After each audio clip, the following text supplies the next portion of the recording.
Buenas tardes, amados hermanos, Dios les bendiga en esta hermosa tarde. Vamos a iniciar nuestro estudio del día de hoy. Vamos a hablar del tema de que Dios es autoexistente y que Dios es autosuficiente. Pero antes de empezar, hermanos, quisiera que hiciéramos una oración, sobre todo por aquellos hermanos que están padeciendo los estragos de esta enfermedad, aquellos que aún están enfermos, aquellos que aún tienen algún familiar enfermo, inclusive, hermanos, por nuestra hermana Liz, que todos sabemos que recientemente tuvo la sensible pérdida de su hermana. Oremos, hermanos. Bendito Dios, Señor, que moras en lo alto de los cielos, te damos gracias por darnos la oportunidad, Señor, de estar una vez más aquí al frente de esta enseñanza. Señor, te pedimos por aquellos hermanos, Padre, que de alguna manera, Señor, tú en tu soberana voluntad has permitido que pasen por esta enfermedad, inclusive aquellos que tienen algún familiar que están padeciendo esta enfermedad, y también por aquellos que hoy, como nuestra hermana Liz, han perdido ya alguno de sus familiares. Señor, te pedimos, Señor, por cada uno de ellos, que tú seas con ellos, que tú les des fortaleza, que tú les des, Señor, la paz que solamente tú puedes dar, Señor.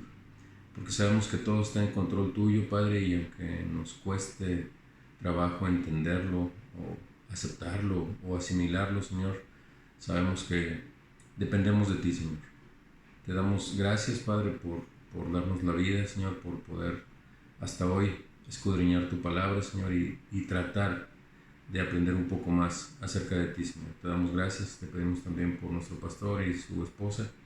Bendíceles grandemente, así como por cada uno de mis hermanos, en especial, Señor, por los familiares de nuestra hermana Liz que están en este momento con este duelo, Señor. Que tú, Señor, tengas con ellos, les puedas dar o les des paz y serenidad y resignación, Señor, conforme a tu santa voluntad. Te damos gracias todo y te pedimos todo en el nombre precioso de tu Hijo Jesucristo. Amén. Muy bien, hermanos. Vamos a empezar con nuestro estudio del día de hoy, que tiene que ver con la autoexistencia y la autosuficiencia de Dios. Los grandes pensadores han topado o se han topado con el eterno conflicto existencial: ¿qué soy? ¿De dónde vengo? ¿Verdad? ¿Por qué ellos forzosamente dicen, por qué tiene que haber alguien, un ser que ustedes nos dicen a nosotros los cristianos? ¿Por qué ustedes dicen que tiene que haber alguien poderoso que creó todo? ¿Por qué no hay nada? ¿Por qué tiene que haber algo en lugar de nada?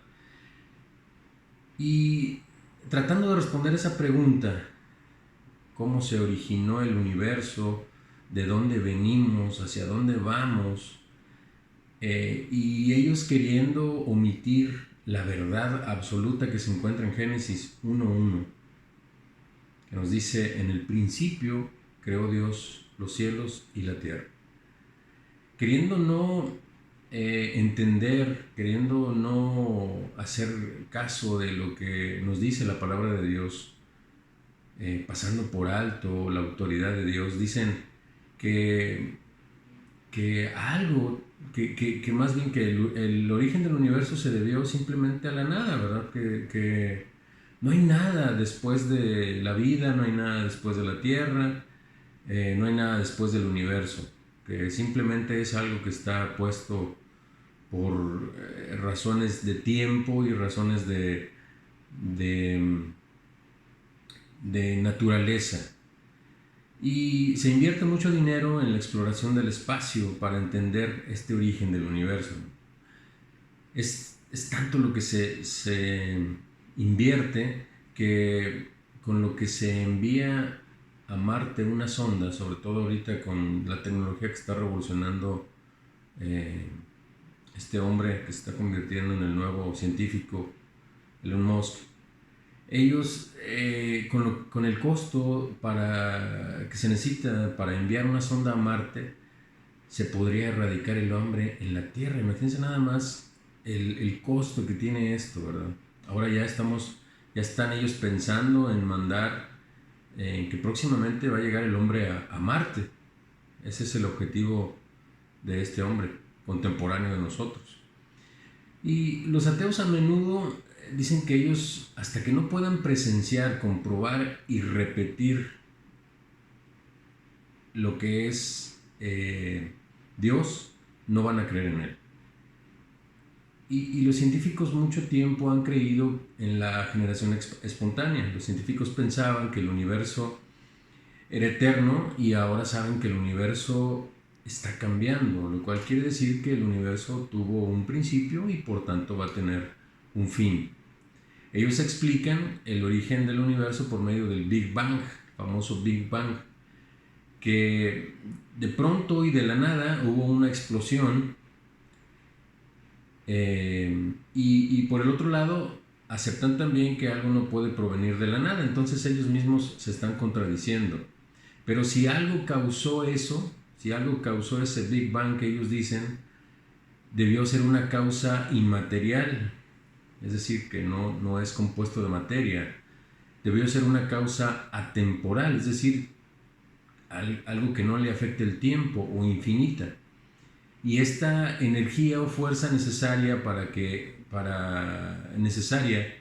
que tuvo que haber causado esto, no puede tener efecto sobre lo causado, como es la gravedad en la Tierra.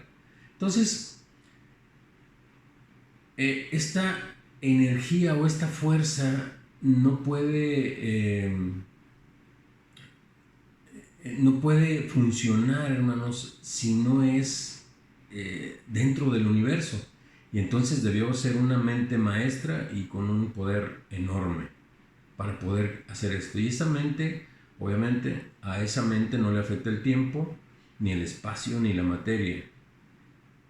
Y esa mente es a lo que nosotros llamamos Dios. Y Dios entonces se convierte en la primera causa no causada. Es decir, quien causó todo, pero nada lo causó a Dios. A esto le llamamos la aceidad de Dios, que hemos visto ya en otros estudios. Y redundando, hermanos, en lo que hablaba la semana pasada del ejemplo de la cadena, que suponiendo que nosotros nos encontramos una cadena que está colgando del cielo, si usted toma el eslabón más bajo, empieza a subir los eslabones hasta que llega a la conclusión. Los científicos dicen que esa cadena cuelga de la nada. Nosotros sabemos que algo que causó o algo que está de donde está colgando esa cadena, sabemos que es de Dios. Esa cadena que pudiera llevar el nombre como la cadena evolutiva. Ellos dicen que primeramente fue algo inerte, que pronto cobró o que de repente cobró vida. Después eso inerte que cobró vida se convirtió en una célula. Después esa célula se convirtió en una bacteria. Y después de esa bacteria se convirtió en una especie de ovíparo, y luego una especie de mamífero, y luego un simio, y luego un neandertal, y luego el Homo sapiens, hasta llegar a lo que supuestamente somos ahora. Eso es lo que ellos creen o piensan. Entonces, ellos tratan de explicarnos con esta teoría que la magia sí existe. Nosotros tenemos que creer que esto maravilloso, grande y que nos rebasa tanto como es el universo, fue creado de la nada. Ellos nos quieren hacer creer que la magia sí existe. Y nosotros sabemos, y ellos mismos saben ya, que no hay nada infinito, hermanos. El infinito, ni siquiera el universo es infinito. El infinito solamente es un concepto imaginario, un concepto matemático, para poder definir cuando una curva se junta con una recta, y decimos que es infinito porque esa recta se va juntando esa curva se va juntando a la recta de una manera cada vez más cercana, y entonces, pero nunca la toca. Eso es matemáticamente lo que es el infinito, pero en el universo en realidad no hay nada infinito, nada infinito. Y para nosotros, como lo dije al principio, es muy simple, basta con irnos a Génesis 1:1, ¿verdad? Y ahí la Escritura nos dice que en el principio creó Dios todo. Desde antes de la sabiduría de los griegos y desde antes de las teorías de la evolución de Darwin y antes de que naciera todo el movimiento ateo, antes de todo eso, Dios en su palabra nos dijo: en el principio yo creé los cielos y la tierra. Decimos entonces que Dios es la primera causa no causada. Dios no es como nosotros, hermanos. Y aquí es donde hemos estado constantemente diciendo, es que no debemos pensar que Dios es como nosotros, que Dios piensa como nosotros, que Dios le afecta el tiempo como nosotros, que Dios va tomando decisiones con respecto al tiempo como lo hacemos nosotros, que Dios cambia como lo hacemos nosotros, que Dios puede cambiar lo que ya decidió si nosotros oramos y le pedimos que lo cambie. ¿Y por qué? Porque estamos tratando de humanizar a Dios, y eso, hermanos, es un error, porque Dios es totalmente diferente a nosotros. Si bien nos dice en su palabra que nos creó a su imagen y semejanza, hermanos, sabemos, hermanos, también que Dios no se parece a nosotros, ni sus caminos son nuestros caminos, ni nuestros pensamientos son sus pensamientos, y su poder no hay quien lo alcance, su sabiduría no hay quien lo alcance, hermanos. Entonces, muchos toman ese versículo para decir que Dios piensa como nosotros, que Dios cambia como nosotros, que Dios va tomando decisiones en el tiempo como nosotros, hermanos, y eso es incorrecto. Dios tampoco se creó a sí mismo. Es decir, Dios es el ser necesario. Como lo vimos la clase anterior, Dios no existe como nosotros, Dios es. Al contrario de nosotros, que cada instante nos estamos deteriorando, segundo a segundo, las células están cambiando, se están haciendo viejas. Él, Dios, permanece para siempre, no se deteriora, no cambia. Dios no está sujeto al tiempo, al espacio, al cambio. No depende de nada, hermanos. No le falta nada, no le sobra nada. Por lo tanto, es perfecto, como lo vimos también. Y si Dios es perfecto, significa que no necesita absolutamente de nada, hermanos. Y eso nos hace pensar que Dios no necesita mis alabanzas.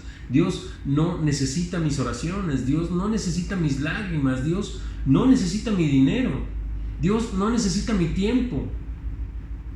Dios no necesita mis joyas. Dios no necesita nada de mí, en lo absoluto. Y si Dios no cambia, porque no está sujeto al tiempo, pues Él creó al tiempo, no le afecta nada en lo absoluto. Entonces decimos que Dios es perfecto y además es infinito. Y si Dios es infinito, hermano, yo en mi corta vida puedo pensar que lo voy a hacer cambiar algo que ya decidió, y poner en mi oración algo que no es su voluntad y decirle: Señor, cambia tu voluntad con respecto a esto que me está sucediendo, y cambia tu voluntad, y cámbiame, y cambia tu voluntad. Y no, hermanos, al contrario, la oración es para poder entender la voluntad perfecta de Dios. No olvidemos eso. La oración es para que podamos entender la voluntad perfecta de Dios. Y si bien nos dice que oremos los unos por los otros, hermanos, también no sabemos el efecto en nosotros, o no sabemos el efecto que tiene en nosotros el orar por los demás, el pensar en los demás, porque eso nos va a hacer además actuar. Pero no porque le estemos haciendo un favor a Dios, sino porque estamos viendo, o Dios nos está haciendo ver la necesidad de nuestro hermano, de la persona que vemos en la calle, del necesitado. Pero no porque con eso estemos pagándole a Dios, o no porque con eso estemos haciéndole un favor a Dios, hermanos. Imagínense la aberración que es eso. No estamos haciéndole un favor a Dios de ninguna manera, porque Dios no necesita absolutamente nada de nosotros. Si Dios alimenta a los pájaros, Dios le da el crecimiento a las plantas, Dios no nos necesita a nosotros para hacer su obra, hermanos. Pero si nosotros somos un instrumento en las manos de Dios. Eso es diferente, hermano. Nosotros somos un instrumento y solamente si hacemos algo bueno es porque Dios lo puso en nosotros, el querer como el hacer, por su buena voluntad. Pero no porque le hagamos un favor a Dios o porque con eso Dios nos va a deber algo, hermanos. Jamás. Es imposible. Ahora, si Dios está en todas partes, pues es infinito y creó el tiempo y creó el espacio, el universo, la materia, hermanos. No debemos confinarlo a un solo lugar físico, a un solo edificio, a un lugar donde decimos la iglesia, malamente dicho la iglesia, el templo, el edificio, o sea, malamente dicho templo también, el edificio donde nos congregamos aquellos que creemos en que Dios mandó a su Hijo Jesucristo para morir por nuestros pecados y a través de eso el arrepentimiento que causó a nosotros y la fe puesta por Dios en nosotros, creemos en Jesucristo. Los que nos reunimos a estudiar la palabra de Dios en un lugar físico, no podemos confinar a que Dios nada más está en un lugar malamente llamado iglesia, malamente llamado templo, porque ya vimos que el templo somos nosotros, el templo del Espíritu Santo. Entonces, no podemos confinarlo a Dios a ese lugar, y menos a un horario, hermanos. Yo cuando estaba más pequeño, que me llevaban a la iglesia, yo decía, nada más es una hora, es de 10 a 11 y después de ahí todo es felicidad. Yo decía, Dios está ahí y nada más en ese horario, porque fuera de ahí está cerrado o fuera de ahí no hay nadie. Entonces, pues Dios no está tampoco, ¿verdad? Y eso, hermanos, ha ido pasándose hasta estos momentos en los que decimos, nos sentimos mal algunos, porque son las 10 de la mañana y hay alguien predicando la palabra de Dios, ya sea en vivo o ya sea en el edificio, y nosotros no estamos ahí, entonces como que nos sentimos mal, ¿verdad? Porque decimos, este es el tiempo en el que Dios se congrega con su pueblo, y eso también es un error, hermanos, porque Dios está en todo momento, en todas partes. Entonces, también si Dios es el creador, significa que todo lo que conocemos, el tiempo, el espacio, la materia y la vida, no puede ser nada de eso si Dios no está en medio, si Dios no lo creó. Entonces, o si Dios no es el creador. Entonces, hermanos, si como cristianos, imagínense nada más, si como cristianos recién convertidos, lo primero que empezamos a entender de quién es Dios, que es el creador, que es infinito, que está en todas partes, que no está sujeto al tiempo, que no es materia y que no está sujeto al espacio, entonces nuestra forma de leer la Biblia, nuestra forma de orar, nuestra forma de dirigirnos a Dios debería ser muy diferente de nuestro concepto de Dios, del concepto que teníamos al principio de que recién convertidos o recién que conocimos a Dios, alguien nos dijo, acércate a Dios porque Dios te va a bendecir, acércate a Dios porque Dios va a cambiar tu vida, acércate a Dios porque te conviene. Y por eso nos acercamos a Dios y hay un Dios que me está dando ciertas o me puede ofrecer ciertas cosas, entonces yo en mi interés voy y lo busco, a ver qué me da ese Dios que me acaban de platicar, hermanos. Estamos presentando un evangelio muy rebajado. Estamos presentando un evangelio que le conviene al que se acerca a Dios. Cuando debería ser, acércate porque porque tienes que conocer qué eres y tienes que conocer qué es Dios. Para que le busques a Dios, si de alguna manera palpando puedas hallarle. Porque Él manda que te arrepientas. Porque ¿qué eres tú delante de Dios? Y no como lo presentamos normalmente. Acércate porque Dios te va a bendecir. Y si te portas bien, Dios te va a bendecir. Y si haces esto para Dios, Dios te va a bendecir. Y si haces lo otro para Dios, Dios te va a bendecir. Y hoy todavía hay muchas iglesias que enseñan, traigan sus diezmos a la iglesia para que Dios se los multiplique. Porque siempre Dios te va a dar algo si tú haces algo. Y eso es incorrecto, hermano. Nos debemos a Dios. La vida que tenemos, la respiración que tenemos, nos la debemos a Dios. Todo lo debemos a Dios. Entonces, ¿cómo es posible que estemos presentando a un Dios que nos va a dar, que nos va a bendecir, que nos va a llenar de bendiciones? Hermanos, y sí, Dios bendice. Y sí, Dios llena de bendiciones, hermanos. Pero no en la forma que lo estamos presentando. Porque ¿qué tal si Dios ha decidido en su infinita misericordia y en su infinita bondad mandar una desgracia a esa persona que le estamos presentando a Dios recientemente? ¿Por qué? Porque es la manera en que Dios trabaja. ¿Qué le vamos a decir? Y por eso, hermanos, hay tantos ateos, hermanos. Porque les presentamos un evangelio equivocado, diluido. Les presentamos a un Dios chiquito, un Dios con D minúsculo, un Dios que solamente te quiere para bendecirte, en lugar de presentarnos a Dios como lo que es, como el Señor Todopoderoso, el Señor que tiene su voluntad, el Señor que no le afecta el tiempo, el Señor que no va tomando decisiones conforme yo me voy portando. Porque a Dios no le afecta el tiempo, porque no está esperando que yo me porte de una manera, porque Dios ya sabe cómo me voy a comportar, porque yo tengo que entender cuál es la voluntad de Dios en mi vida y yo tengo que aceptar esa voluntad y yo tengo que asimilarla y yo tengo que hacerla. Y quisiera que fuéramos, ya les he comentado, hermanos, que esta parte de la Biblia me gusta mucho porque en muy pocos versículos nos deja muy claro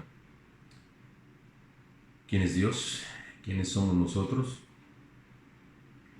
y qué representa Dios o qué debería representar para nosotros. Hechos 17, del 23 al 31.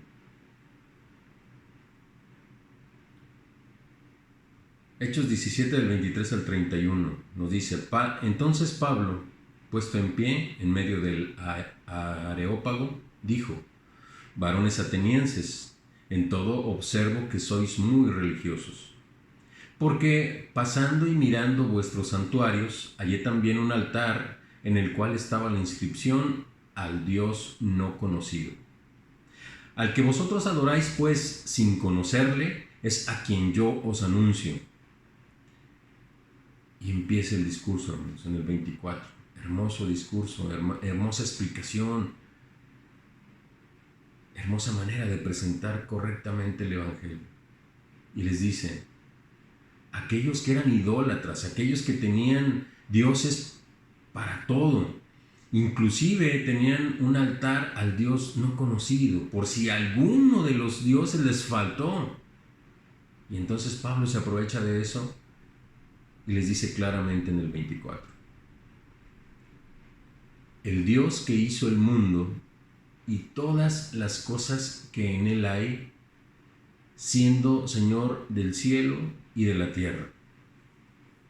De entrada les dice, Dios hizo todo lo que ustedes conocen, todo lo que ustedes pueden ver, todo lo que ustedes puedan experimentar en su vida, con su vista, perdón, todo lo que ustedes puedan conocer acerca de este mundo y del cielo y de las estrellas y del mar y de lo que hay en el mar y debajo de las aguas del mar, Dios lo hizo porque es el Señor del cielo y de la tierra, del universo y del cosmos. les dice, bueno, ese Dios que hizo todas las cosas que hay en el mundo, que es Señor del cielo y de la tierra, Él no habita en templos hechos por manos humanas. Porque también tenían un templo para cada Dios. Les dice, bueno, ese Dios, que es el Señor, que hizo todo, el cielo y la tierra, dice, no habita en templos hechos por las manos de los hombres. Pero nosotros, hoy día, en pleno siglo XXI, a pesar de saber lo que dice aquí en Hechos 17:24, nosotros seguimos diciendo que Dios está en la malamente llamada iglesia. Y nada más de las 10 a las 12. Vamos a la casa de Dios. Vamos donde está Dios. Malamente, hermanos. Porque dice, no habita en templos hechos por manos humanas. En el 25 dice, ni es honrado por manos de hombres, como si Dios necesitase de algo. Dios no necesita nada, hermanos. No necesita nada de mí, no necesita mis oraciones, no necesita mi dinero, no necesita mi tiempo, no necesita nada de mí. Al contrario, yo soy quien necesita de Dios.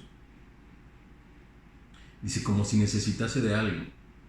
Pues Él, Dios, es quien da a todos la vida, el aliento y todas las cosas. Si tienes algo, hermano, hermana, que crees que es tuyo, pues resulta que no es tuyo, resulta que Dios te lo dio. Así como te ha permitido la vida hasta este momento que estás respirando, así como te ha otorgado el aliento para que tú puedas respirar, Dios te lo ha dado hasta hoy. Y todas las demás cosas, cosas materiales, cosas no materiales, sentimientos, lo que sientes por tus familiares, por tu familia, por tu papá, por tu mamá, por tus hijos, por tu esposa. Todas las cosas te las ha dado Dios, inclusive tus hijos, tus padres, tus hermanos. Dios te los dio. Pero en realidad no te los dio, sino simplemente Dios lo ha dispuesto así. Y que convivas con ellos por un tiempo determinado. ¿Hasta cuándo? Hasta que Dios haya puesto los límites de tu habitación, o le ponga fin a los límites de tu habitación, o a los límites de la habitación de tu familiar, o de tu esposa, o de tus hijos. Entonces, Dios es el que te da todas las cosas, así como el aliento y la vida. Y también les dice en el 26, y de una sangre ha hecho todo el linaje de los hombres, para que habiten sobre la faz de la tierra, y les ha prefijado, como les decía, el orden de los tiempos y los límites de su habitación. Dios ha prefijado, hermano, cuándo ibas a nacer. Prefijado, quiere decir desde antes. Acordémonos, antes de nosotros, no antes de Dios, o no antes para Dios, antes para nosotros. Prefijado es desde, con anterioridad, ha prefijado el día y la hora precisas en que tú ibas a nacer, en que iba a nacer tu hijo.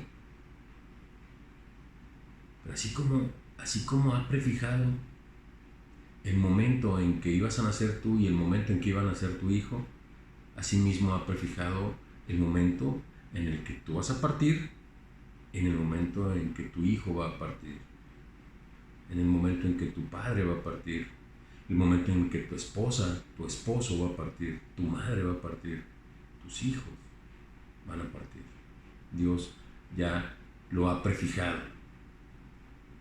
Y así como ha prefijado el tiempo de tu nacimiento y el tiempo de el nacimiento de todos los hombres, así ha prefijado el tiempo en que van a dejar de existir. Asimismo les ha prefijado los límites de su habitación.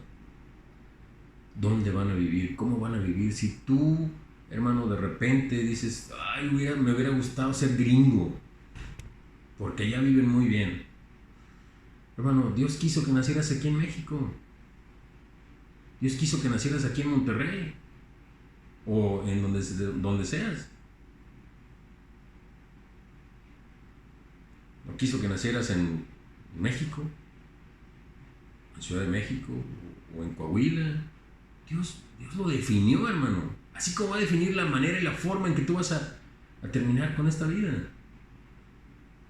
O bueno, la forma en que Dios va a terminar con tu vida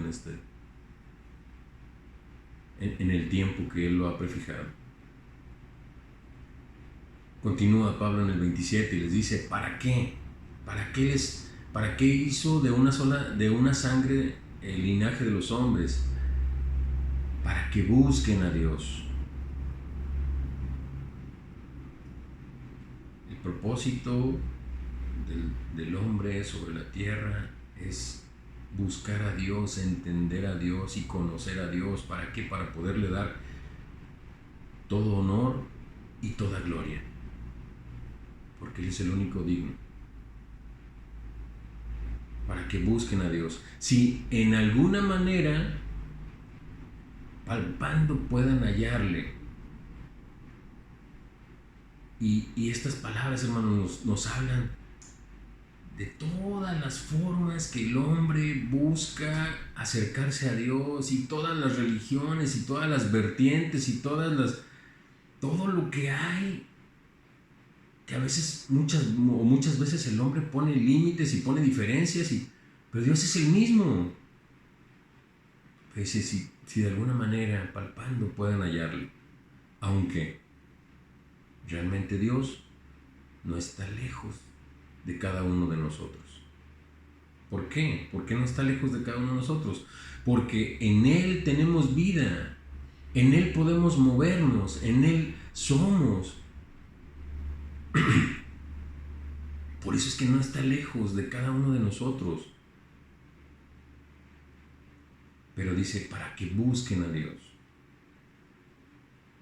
Y les dice, como algunos de sus propios poetas también han dicho, porque linaje suyo somos. Y continúa Pablo en el 29, siendo pues linaje de Dios,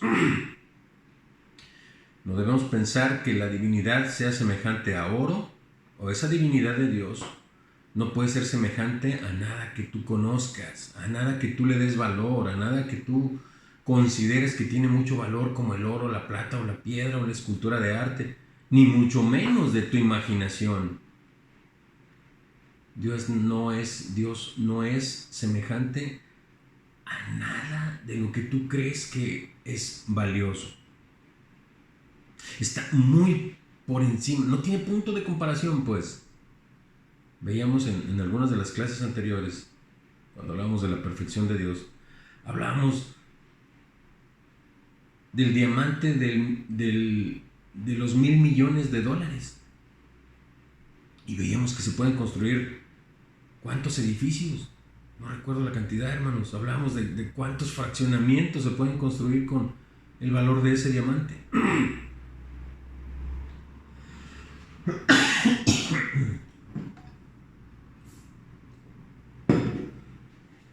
Dice, continúa en el 30, pero Dios, habiendo pasado por alto los tiempos de esta ignorancia.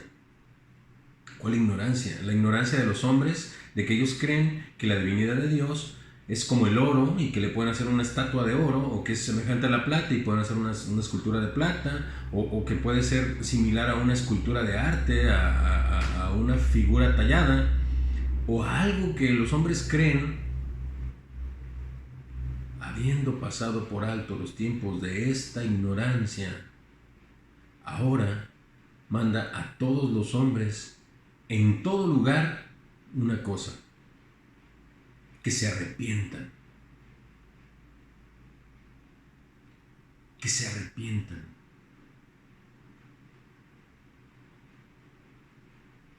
Tú que me estás escuchando, estás escuchando o tratando de buscar a Dios como dice su palabra, manda que te arrepientas. Si tú no sientes nada en este momento y crees que estás bien delante de Dios, que estás arrepentido, que ya en algún momento te arrepentiste de tus pecados y que Dios te dio la fe y que creíste en Él, muy bien, qué bueno, excelente. Pero si no has pasado por ese proceso de arrepentimiento genuino, de darte cuenta quién eres en realidad delante de Dios, de quién soy yo en realidad delante de Dios, delante del Creador, delante del que hizo el tiempo, delante de quien creó el espacio, la materia, el universo, la tierra, el cielo, el mar y todo lo que hay en ellos.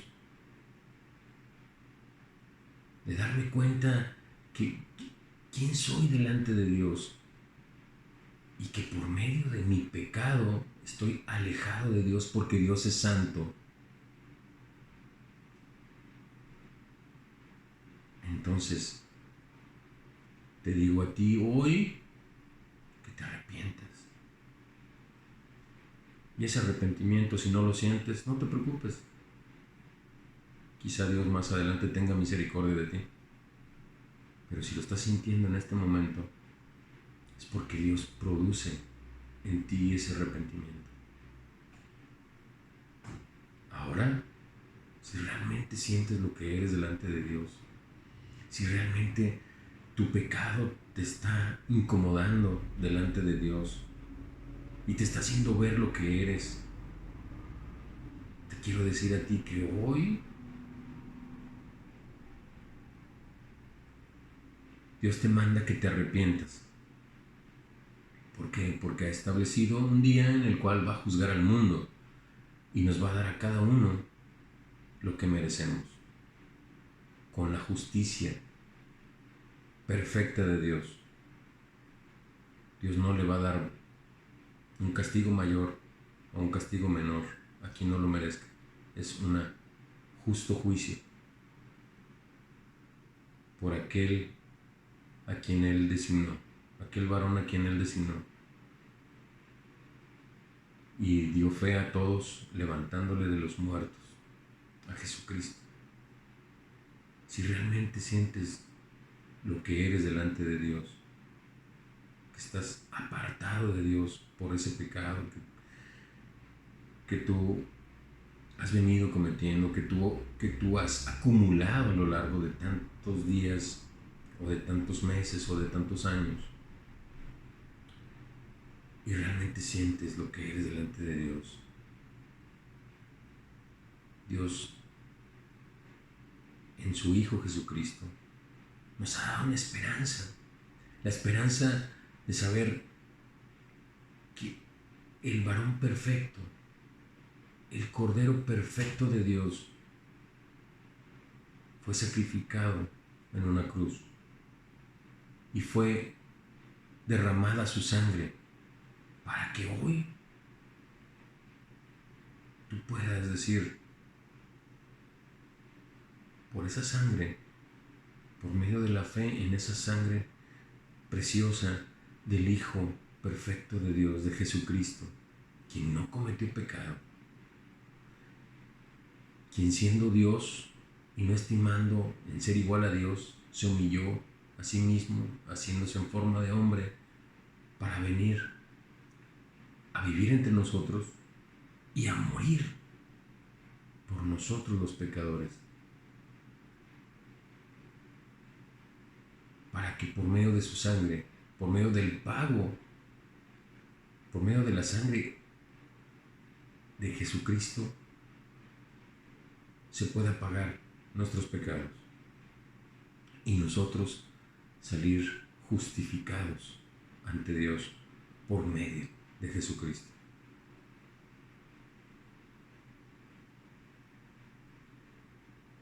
Puedes hoy pedirle a Dios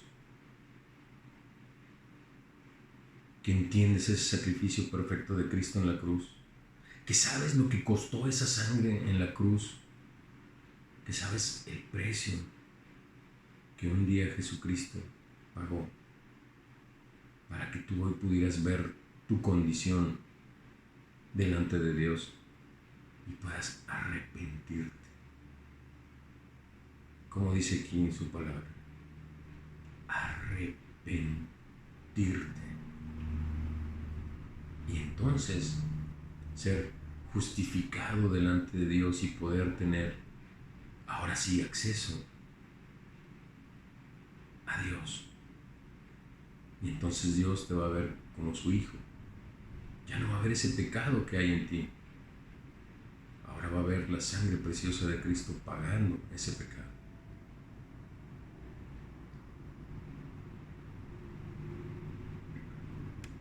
Porque Dios no necesita que le alabes, Dios no necesita que le honres, Dios no necesita que le des nada, Dios no necesita absolutamente nada.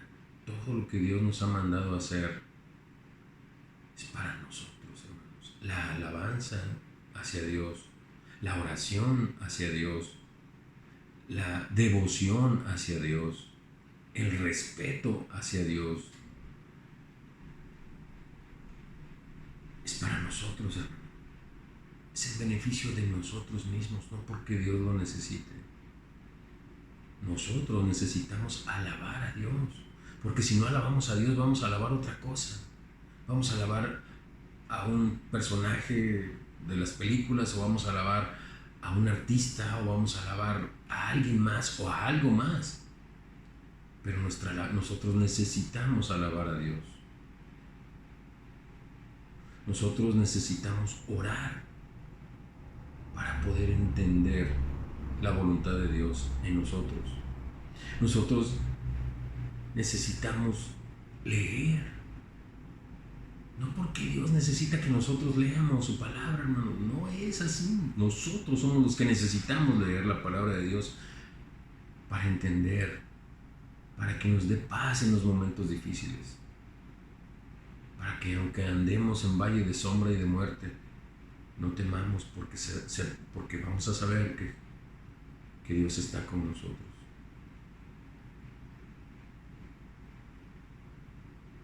Nosotros somos los que necesitamos darle a Dios nuestro tiempo. Nosotros somos los que necesitamos darle nuestro dinero, entre comillas, dinero a Dios. Porque es la manera en que Dios nos va a enseñar, hermanos, a no tenerle amor a las cosas pasajeras, a las cosas de la tierra. Porque este mundo se acaba. ¿Y qué va a pasar con nuestra alma cuando eso se acabe, hermanos? ¿A dónde va a ir nuestra alma? ¿Va con Él? ¿O va a un lugar de tortura eterna? ¿O de sufrimiento eterno? ¿A un lugar donde no está Dios? ¿A un lugar donde no está la bondad de Dios? ¿A dónde va a ir tu alma?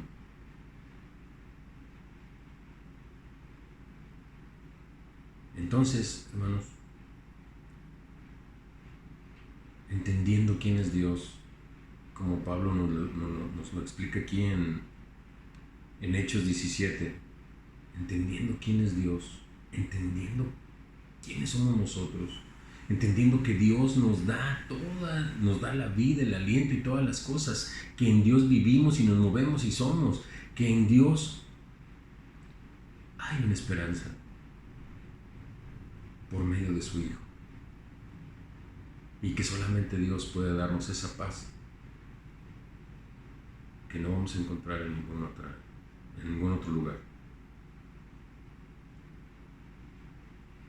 Reconozcamos, hermanos, que somos pecadores delante de Dios, y aquellos que por primera vez están sintiendo el peso de lo que el pecado delante de Dios significa, les invito a que lean su Biblia, a que recapaciten y a que le pidan a Dios perdón por medio de la sangre preciosa de su Hijo Jesucristo. Dios no necesita de nada ni de nadie, al contrario, Él es quien da a todos vida, aliento y todas las cosas. En Él somos y nos movemos. Dios es el ser necesario. Dios es el primero y el postrero, el alfa y el omega.